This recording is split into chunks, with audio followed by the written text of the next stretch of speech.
Welcome to the Bulls Guys Podcast, episode 15. Bulls fans out there, Chicago Bulls fans around the world. I'm your host, Kenyatta Wright, and this is my co-host, Mr. Greg Love. What's going on?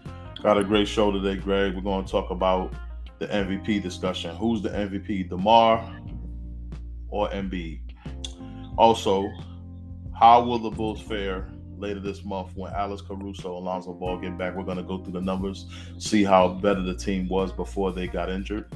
We're going to talk about that, and we're also going to talk about Zach Lavine's knee.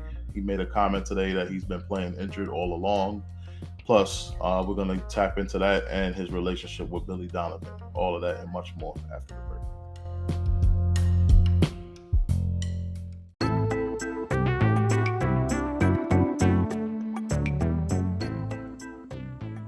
How do you feel about the Bulls?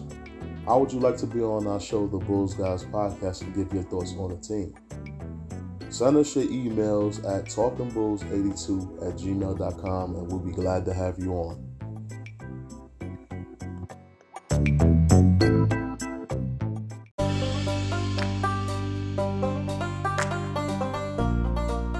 You're listening to the Bulls Guys Podcast, where we talk about your Chicago Bulls and give an unbiased take. Thank you for listening, and like and subscribe.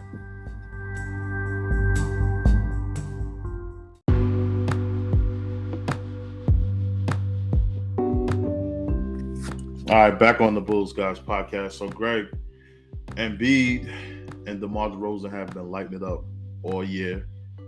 Both guys have been breaking records by Will Chamberlain and Michael Jordan. DeMar DeRozan had 7 straight 30-plus point games. And he also shattered Will Chamberlain's record of 6 games of average of scoring 35 points while on 50% shooting. Past Will Chamberlain. Will Chamberlain has 6. DeMar is currently averaging 28, 5, and 5, while Joel Embiid is currently averaging 29, 11, and 4. Joel Embiid also had his fair share of breaking some records this year, becoming the first 76er to get 38-plus points for 4 straight games, 38 points and 12 rebounds for 4 straight games. And he's 7th on the all-time 76ers scoring list for the most 30-point games at 7th. So both of these guys really lighting it up. We already know DeMar, and he's been carrying the Bulls through this COVID protocol and the injuries. It's a debate up in the air about who's going to win MVP between these two. For me, I feel like DeMar is doing more with less. He's been taking all the big shots. I feel Joel Embiid has the better coach. He has the better surrounding players around him.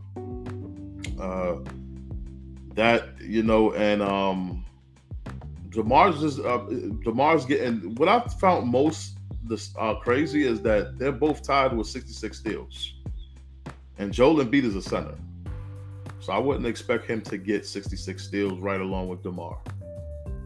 What did you get from the stats between these two guys?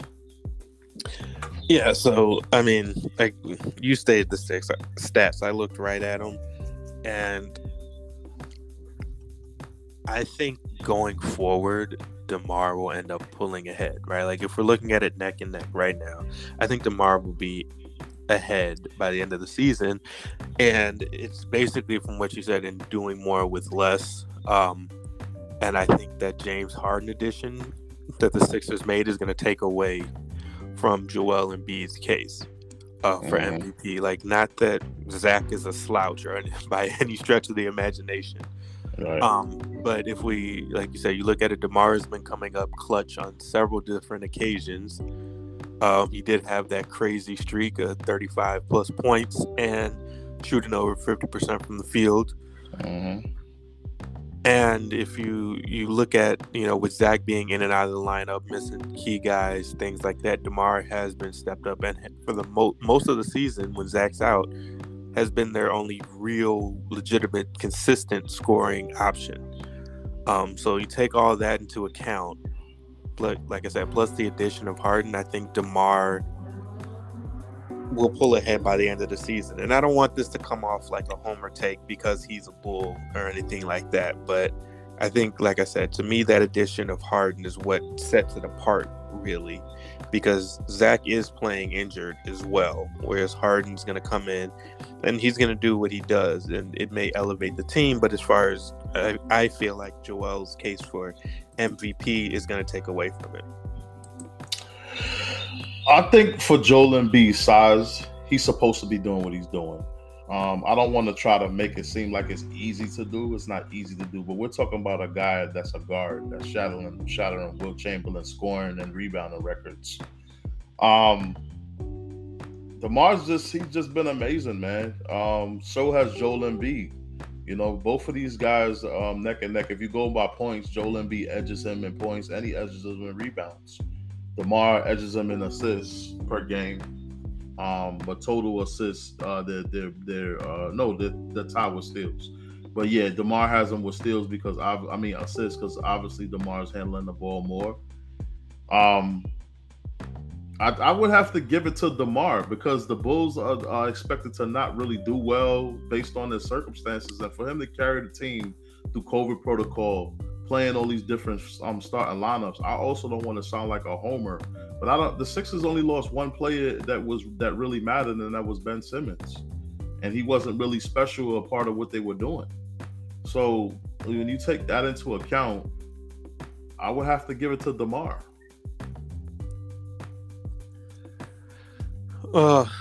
Yeah, I agree with what you're saying. I do think that, Seth Curry was he played a larger role in their success than we generally probably give him credit for, but not that he's a piece the caliber of what Ben Simmons would bring to the table. Right? If the Sixers were to have not made this move, I would probably lean toward Embiid without, if Simmons didn't play the rest of the season. If it was just Embiid doing what he's doing and putting up the monster numbers that he's putting up, I would probably lean that way. But I think, like I said, with the addition of Harden, and I'm not trying to take it away from either guys. Right? But he was doing this without Harden, though. I know. That's what I'm saying. Like, I think with the addition of Harden, his burden isn't going to be so large for him to carry, right? Because now you're going to have a legitimate, MVP level player, a former MVP next to you, right? Like, as great as Zach is, he's not a former MVP, right? Like, So I think that has something to be said. And plus, like I said, Zach is been in and out of the lineup, has his knee issues, which we'll get into later. And plus, if we take that out, Vooch has been inconsistent scoring wise and just overall. Kobe White has been up and down. Ayo's a rookie. He can give you some buckets here and there, but not, it's not like I'm going to look to Ayo to give me, 20, 25 a night. Right? So, like, Zach doesn't have another consistent scorer where, if we're being honest, like, Tobias Harris is not a slouch either. Right? For as far as the Sixers have, like, he's kind of gone under the radar for the most part, but I mean, as far as if we look at the Bulls' third option and the Sixers' third option now, right? Like the Sixers probably have a better third option, right? So, with that being said, that's why I give the edge to DeMar. So in Embiid's last 8 games, 23 against the Knicks, 37 against the Knicks. That game's still going on, I believe, isn't it? Yeah. Yes, it is. So he probably could score more than 23 in this game. But for the past 4 games before this game, he scored more than 30 points. 37 against the Knicks the last game, 34 against the Timberwolves, 36 against that's the All-Star game. Well, he had 42 against the Bucks before the All-Star break. And he's averaging during that time 24, 34, 43, 54. So he's averaging about 27 rebounds per game since that game before the All-Star break against the Milwaukee Bucks. Man, that's crazy, bro. That's crazy, bro, to get all of these points and then average that many rebounds. Yeah. I mean, he's been playing out of his mind. I'm not. He's been playing very motivated. I think last year him not getting the MVP may kind of fuel that too, but I think, like I said, this year, like I said, he's been playing amazing. He's been playing great. Now look at this, Greg. At Milwaukee Bucks for Joel Embiid on February 17th, 3 for 4 from 3. Against the Timberwolves on February 25th, 3 for 5 from 3. 2 for 3 against the Knicks tonight from 3. This is a center. This is a center shooting threes like this, Greg. Yeah, but I mean, he's worked on the shot. He's had a solid shot, but it's funny though. Those games, like, he always gets up to play against Milwaukee and Giannis. Like, that's his thing. And him and Cat had beef, for a little while. So I mean, those games, I'm sure he kind of has those games marked on his calendar every time they play those teams. All right, so I can see, of course his numbers look great, right? Like, I'm not discounting what he's doing, right? Like, he's playing out of his mind. But I mean, Jokic was kind of doing some of this stuff last year too. Like, if we are kind of being honest, and I'm not, like I said, I'm not trying to diminish what he's doing, but at the same time, I think, especially looking at where the Bulls were last year and where they are now, and the fact that the Bulls are currently ahead of the Sixers in the standings too, which, I feel like that should also kind of get taken into account. Especially with all the injuries and COVID. Right. That's what I'm saying. Guys in and out of the lineup. And when DeMar hasn't been in the lineup, it has certainly showed. Not that, Embiid was out for a little while and they struggled too. But I look at it, and it's, like I said, especially now with Harden, I think if let's say Embiid goes down for a couple games, I think that impact would be a lot less now than it would have, let's say, before the All-Star break. Whereas if DeMar goes down, we know, like, the Bulls would definitely be in a lot of trouble. Well, in DeMar's past 5 games, he had 41 against the Kings on the 17th. That's the game, I believe, he tied Michael Jordan or passed him for most 35-point games. Most 35 straight point games. He had 35 against the Spurs. Against the Thunder, he had 40. Against the Timberwolves, he had 38. Against the Hornets, he had 38. It's what's being really highlighted is these guys are really scoring in the 30s and 40s. Both of these two guys. DeMar had 6 assists against the Kings, 7 assists against the Spurs, 5 against the Thunder, 6 against the Timberwolves, and 4 against the Hornets. Now, I could tell you this. I am surprised that he with the assists, because at the beginning of the year, I just thought of DeMar as a ball hog, and I just felt like he wasn't passing the ball enough. But the average 5 assists per game, along with 28 points and 5 rebounds, that's well-rounded, and that gives you a strong case for MVP, nearly averaging 30 for the year. You can't go bad with either guy. To select for MVP. No, I totally agree. And I know we've been talking about Joel and DeMar, and people are trying to bring Ja into this conversation too as well. But I think, if we're, like I said, if we're looking at the season in totality so far, I would give the edge to DeMar, especially, like, this has been consistent, like how the Bulls started and how well he's been playing fairly consistently. I think that was a huge kind of indicator, right? Like, we didn't expect this resurgence, for one, out of DeMar, who everybody had kind of written off when he was down there in San Antonio. But for a majority of the season, he's been the Bulls' leading scorer. Just looking at it, I want to say probably about at least 70% of the time he's been the leading scorer. Ja ain't no slouch, man. Ja averaging 27, 5, and 6. 6 assists, total rebounds 5.9. He beats DeMar in both of those categories, everything except for the points. 27.6, shooting 49% from the field, 34% from 3, 75% from the free throw line. Listen, if you had a third wheel, I think Ja would be in there. I don't think his numbers is too shabby compared to those two guys. Yeah, Um, I mean, but and his team is winning a lot, yeah, better than yeah, both of these teams. they're third. They're third in the West, and I think when we look at it, right, like the way I kind of look at, okay, who's going to be your MVP is if we pluck them off the team as they're currently constructed, how well do we think that they would do? Right, like if you pluck Embiid off, right, with Harden, would the Sixers still be a playoff team? Well, the Sixers were winning and holding up when Embiid was out.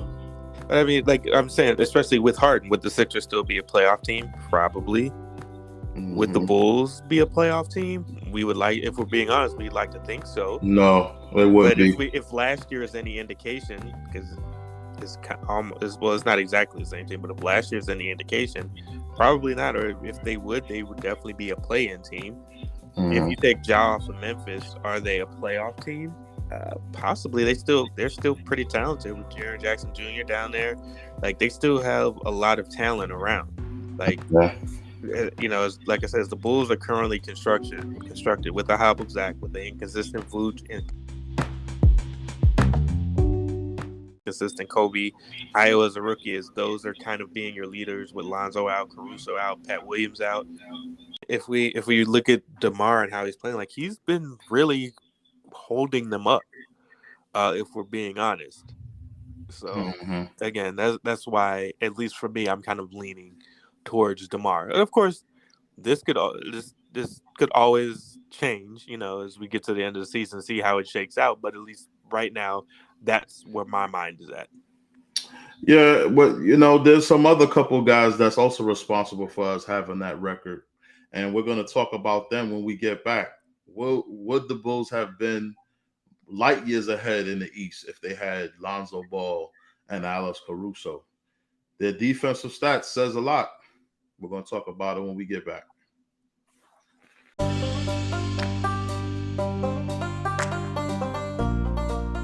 You're listening to the Bulls Guys podcast, where we talk about your Chicago Bulls and give an unbiased take. Thank you for listening, and like and subscribe. Back on the Bulls Guys podcast. So, Greg, the Bulls have been falling by the wayside ever since Alez Caruso went down on December 20th. Team was rolling. They were 16-10 with Alez Caruso in the lineup. And without him in the lineup, the Bulls started to struggle around January, beginning around that Nets game, Nets Warriors back-to-back. And ever since that Brooklyn game, they've just been falling to the wayside. The defense had fallen from 7th in defensive ranking in the league to 16th currently. And they're losing 21 points per game between both Alez Caruso and Lonzo Ball. 21.4 points per game, 7 assists per game between the two of them, 9.3 rebounds per game. I mean, having these two in the lineup, Greg, they're able to pressure the guards, in the open court and the half court. They're able to get a lot of steals. They're able to get a lot of fast break points. They're able to get a lot of hustle points. Losing these two guys, do you think that it has affected the Bulls? Do you think that much as being too much overplayed about these two not being there? Do you think the Bulls should still be successful without these two guys in reference to the numbers? I think that both of these guys definitely have a major impact, especially defensively. I do, however, think that they should still be able to maintain without them. Do I expect a drop off defensively? Yeah. I mean, Lonzo's one of your best perimeter defenders, and so is Caruso. Especially in the way that the game is played now, right? Like a lot of the focus is on the perimeter and perimeter players. Mm-hmm. So I get the impact that it makes. But, just as we discussed yesterday, a lot of it too is about effort, right? Like you can't just have one guy out there hustling, mm-hmm. right? So I do think it really is up to other guys to step up, but their impact is definitely felt. I would hope that when they come back, that they can right the ship. Mm-hmm. But I also don't think it's such a good thing that you are so dependent upon Caruso or so dependent upon Lonzo for your entire team defense.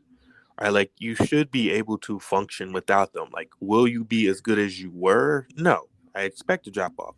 But should you, go from, top, or, towards the top of the league to middle of the pack towards the back of the pack? No, I don't think it should be that significant a drop off, right? Like, maybe let's say you drop 5 spots max, right? Mm-hmm. Like, I think that's a fair kind of expected drop. But yeah, the way that they're playing, like, that isn't something.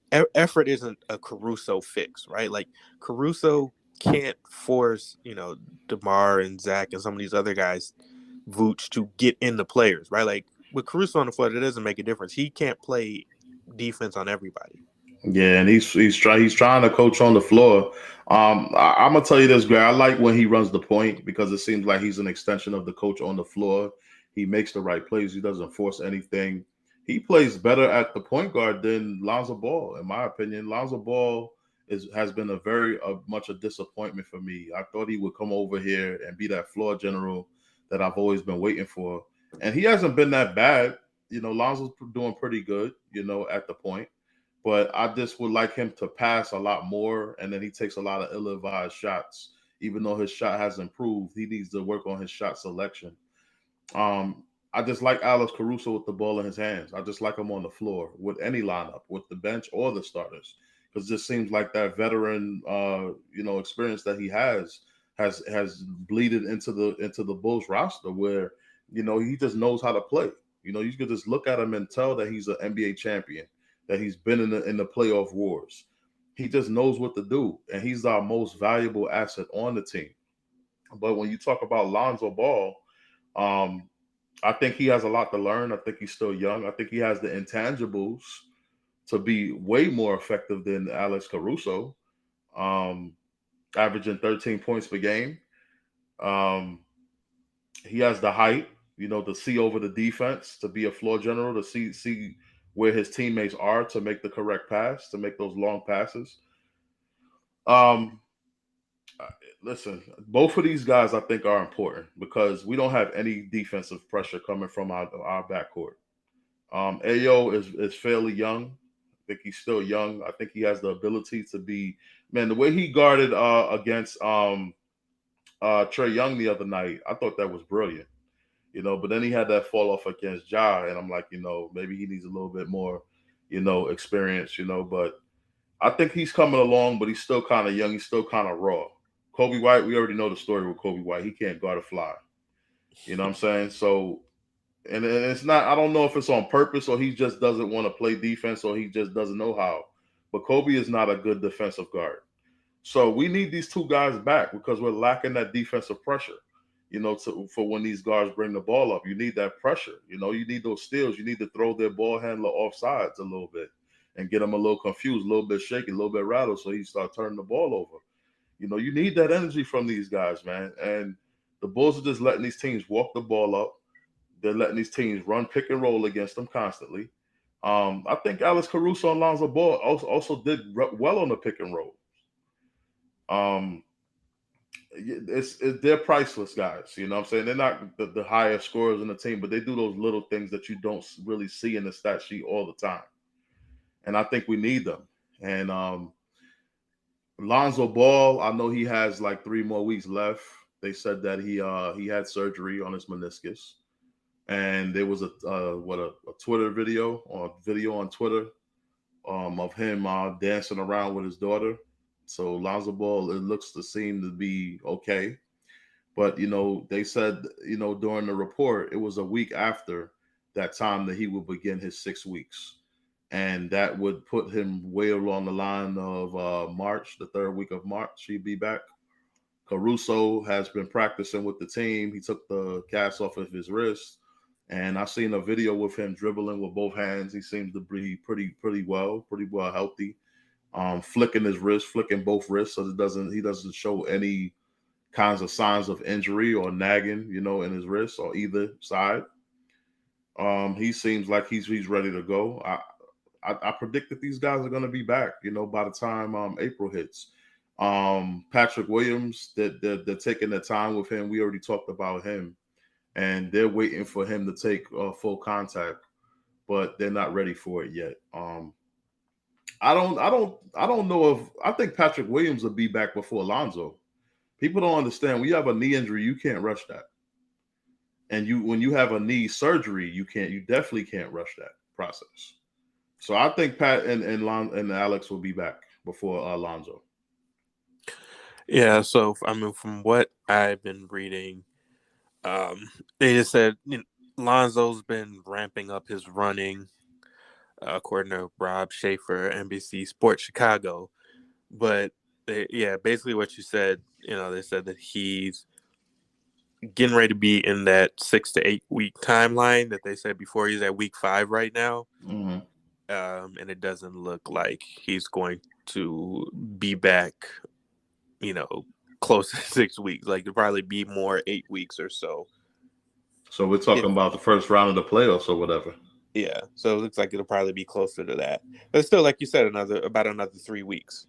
Right? Yeah, man. When you have an injury in the middle, I mean, not an injury. I keep saying injury. When you have a surgery in the middle of the season, you can't rush that, man.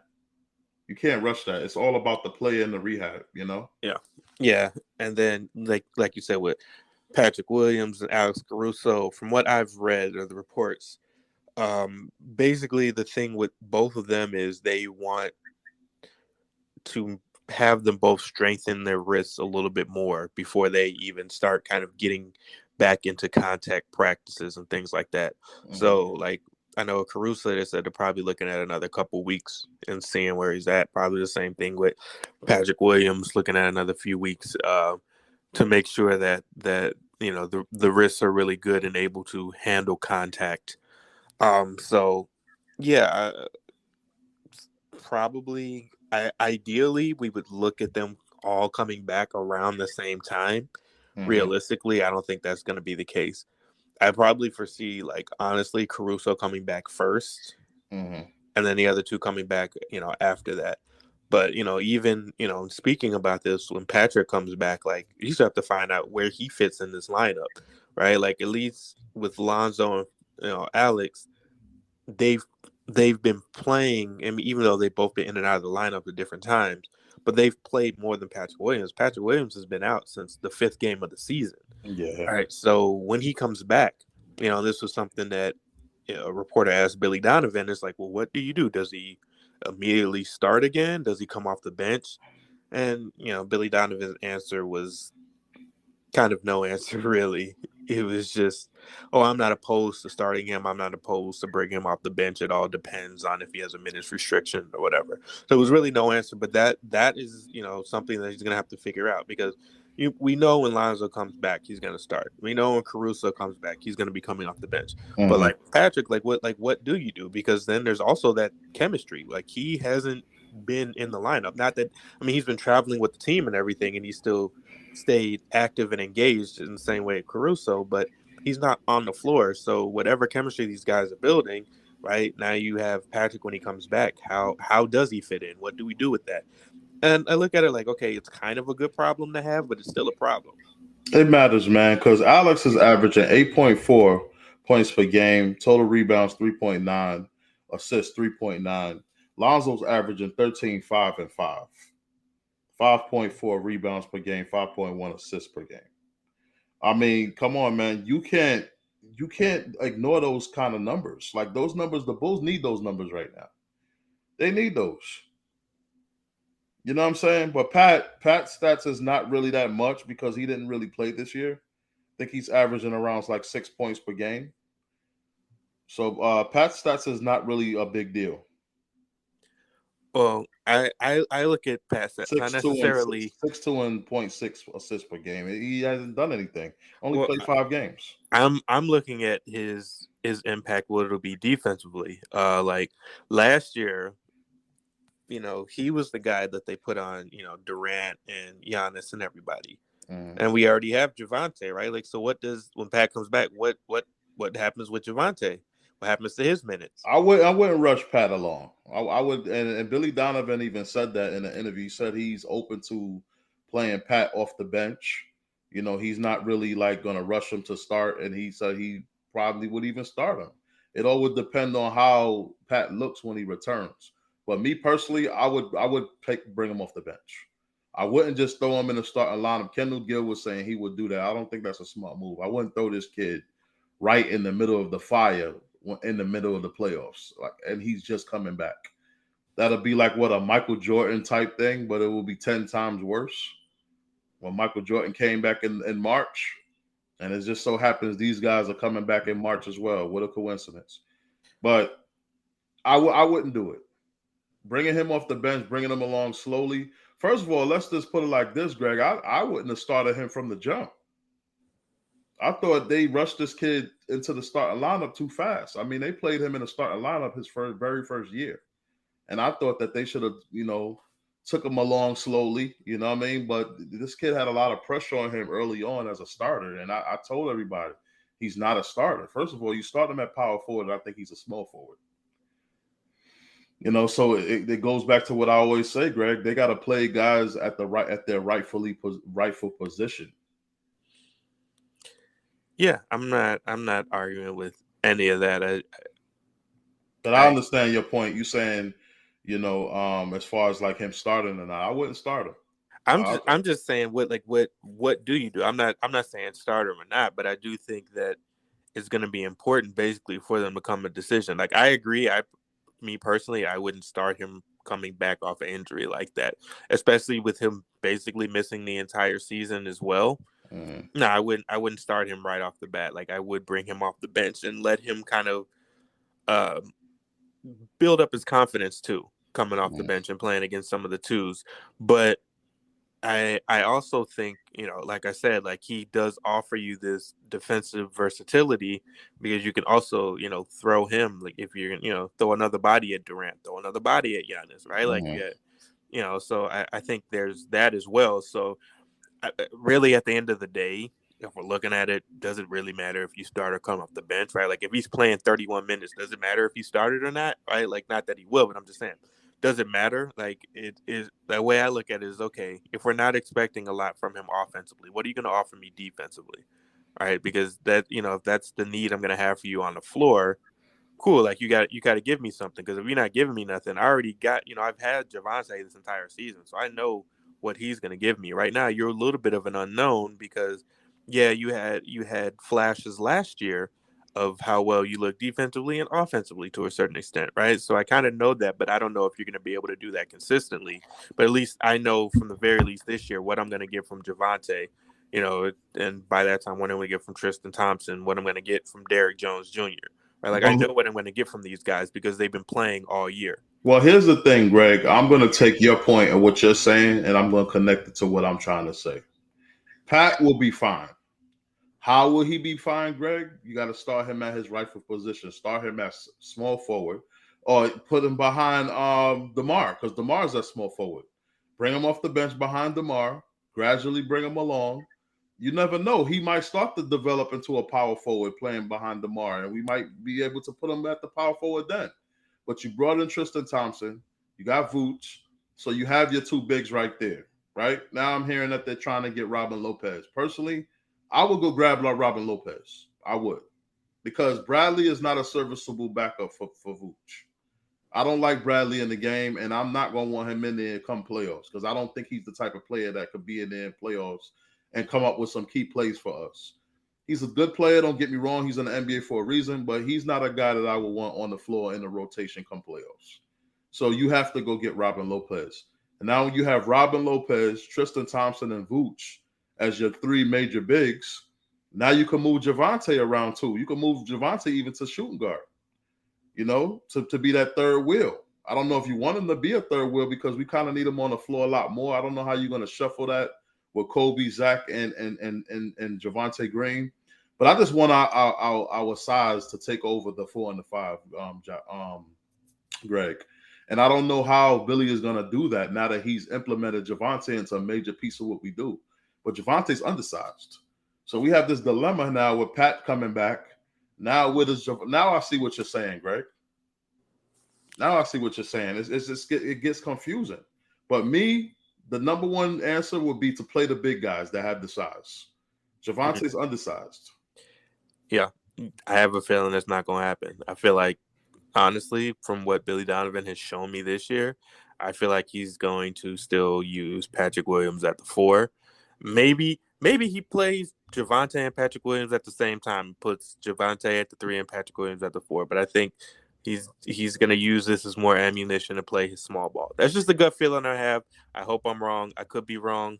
But because I agree with you, I think especially when you're playing these teams with size, like, you may come across playing a Miami, playing a Milwaukee, because Milwaukee also eventually get Brook Lopez back, so they will get size again. If you're playing these teams like playing a Memphis where it shows up, these teams with size, I feel like you're going to need size too. And, I mean, you don't necessarily need a scoring punch from these guys because you got Zach and you got Demar, right? Like, you got Kobe coming off the bench. You got Io, right? Like, you have scoring. That's not an issue. You need, you got Vooch too. You need defense, and you need size to be able to defend more effectively because, honestly, we're getting killed. We're getting killed in points in the paint. Like, that's the thing. Opponent points in the paint for us is 49.3 points per game. Right? Like, that's not a winning recipe for success, to just have people be able to feast in the paint. And part of that is because you're undersized. Not some of it's not all effort. Like I said, like with Javonte, he's 6'4", right? Like, if you're playing power forward and you're going up against Jaren Jackson Jr., who's 6'10", you can play as hard as you want, but eventually, that size is what's going to do you in. So I agree with you in needing to play these bigs.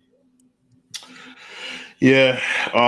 When we come back, we're going to go into our last segment. We're going to be talking about Zach Levine. There's an interesting article that came out today that stated he'd been playing hurt the whole time. We're going to get into that right after this break.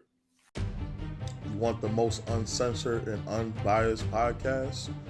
The Bulls Guys Podcast. There's only Kenyatta and Greg Love can bring it to you. Follow us on Anchor, YouTube, and all social media platforms. You can use your support.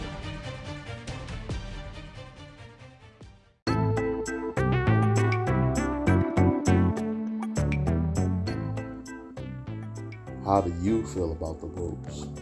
How would you like to be on our show, The Bulls Guys Podcast, and give your thoughts on the team? Send us your emails at talkingbulls82@gmail.com, and we'll be glad to have you on.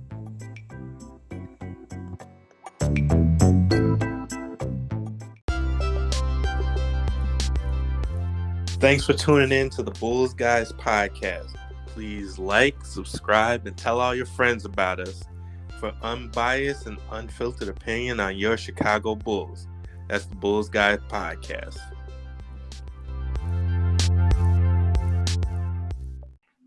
All right, we're back on the Bulls Guys Podcast. Greg, I'm going to let you dive right into the topic of Zach Levine. Yeah, so in the article from Clutch Points, basically what Zach was saying was that his knee isn't 100% and is not going to be 100% for the rest of the season. He's playing through the pain. He's going to play through it, especially given the season that they're having, and he feels motivated to try to play through it. Now, I have two thoughts with this. One thought is, that's great. Let's see how far we could take this. Mm-hmm. I hope that, you don't do any further damage, right? Like, in trying to play through this. I would question, okay, like, is it that you just need to sit for a spell or whatever? Like, would that help or whatever, right? Like, are you going to do some type of Kawhi load management or, whatever's going to happen with that? My other thought was, and it's ironic because he just came back, was Isaiah Thomas. And with the Celtics, how he just, rode his hip to that thing, just, fell off, and then ended up, getting dumped. And not that the Bulls would do that, but I mean, he hasn't been the same player since. So I'm, looking at the bigger picture, right? Like, is this going to be something that is going to affect him long term, as far as his injury? And I guess I look at it like, is he hurt or is he injured? Because those are two different things, right? Like, I look at it as like you can play hurt because usually, at some point everybody's kind of hurt, right? Like it has some type of nagging thing going on. But if you're injured, that's something different, right? Like if you're injured, I feel like you should sit. Mm-hmm. But like I said, I don't know the specifics or the real extent of the injury. All he said he's not 100%. It's not like he actually gave a percentage. Like, are you 50% or like are you 75%? Like, what is it? I think that is important to try to figure out too. Well, let's just be honest with ourselves. The only reason why, and I hate to say this, but I feel like the only reason why he's going to push himself through this injury, Greg, contract. He has to convince other teams, to up their ante, so he gets his super max contract this year. And listen, man, it's business at the end of the day. I get it, but I don't like when he said, well, I'm not saying that he's lying, but I think it has more to do with his contract. Yeah, he does want to ball out for his team. We're having a good season. But I think he's kind of thinking of himself too. Like, he has to up the ante. He has to continue to play. You don't want to appear to be damaged goods going into the off season where you're vowing for a supermax contract, and he wants to get the highest bids, get that bid up there. Like when you throw something out there for auction, Greg, you want people to keep on bidding and bidding and bidding, and they go higher and higher and higher. More money in your pocket. So I feel like he wants to keep on balling, keep on showcasing his skills. So at the end of the season, teams are going to vie for him. Yeah, I can see that angle. I do think there is a certain level of, self-preservation with that.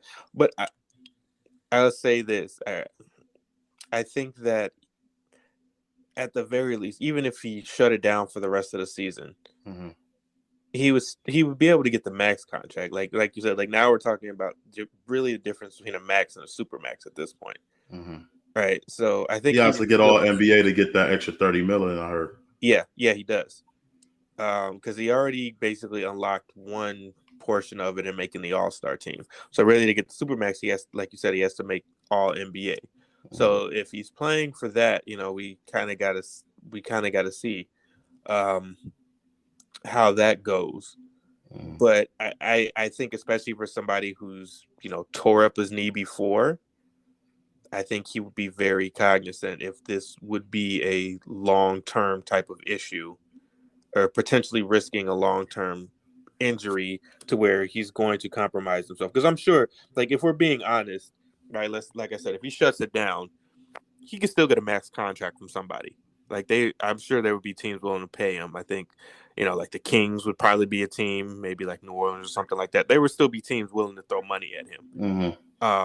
But I think, like you said, like maybe that the Supermax does play into it, that he could be missing out on that 30 mil, but if he stays with the Bulls, he might not necessarily get the Supermax anyway. If we're being honest. So we'll just have to see, how he plays going forward. I think if it's a case where he is just obviously injured and just at the point where he's hurting the team, you got to sit him. Like, even if it's resting him for a few weeks or whatever, right? Like to try to have him for a playoff push, if that's what you want to do, cool.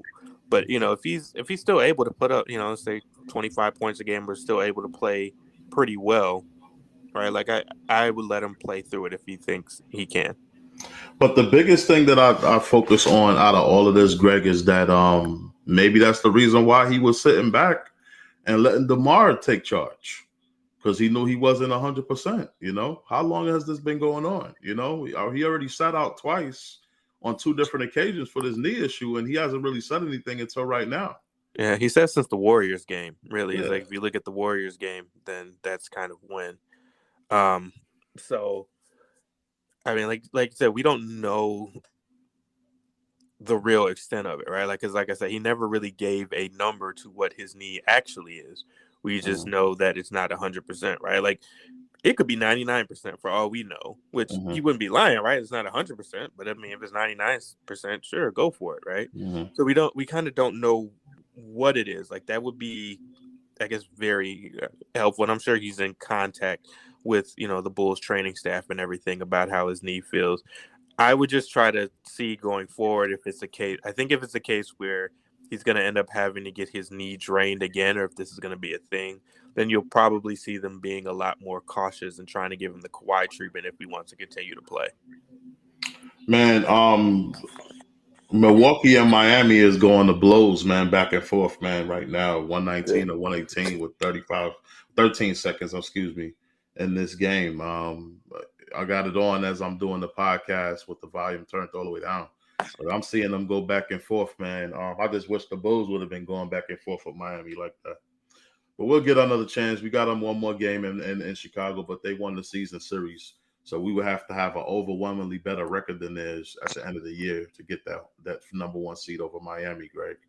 But I like the fact now, I like the idea more of Demar taking charge. And now I know specifically that Zach Levine wouldn't have a problem with him doing that because he can't take it all on himself and need to, pace himself a little bit, because I can't have this kid getting seriously injured, man. I can't have him getting seriously injured. Might even Billy Donovan could even we're playing against bad teams, sit him out. I don't even think we have that many bad teams left on the schedule, but in games that that we can win with what we got without him, I would sit him, Greg. Every little bit will help. Yeah, honestly, I would think once Lonzo comes back and he's good, you might start to see that a little bit more. To see Zach playing less minutes and taking less of a load, and like you said, possibly sitting out some games. So we'll kind of see how it goes, and again, the position that the Bulls are in too. Right.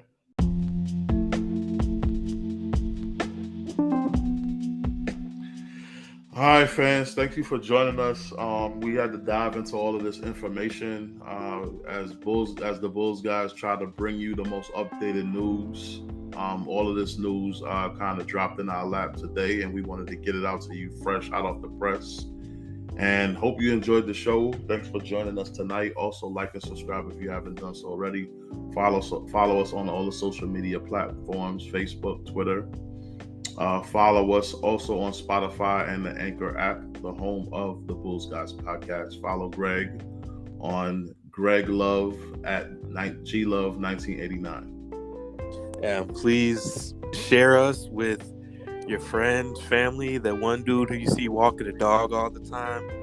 Please just share us, get our name out there so we can continue to give you great content and give others great content. Move up to bigger and better things and having a wider audience. And thank you for sticking with us and being loyal.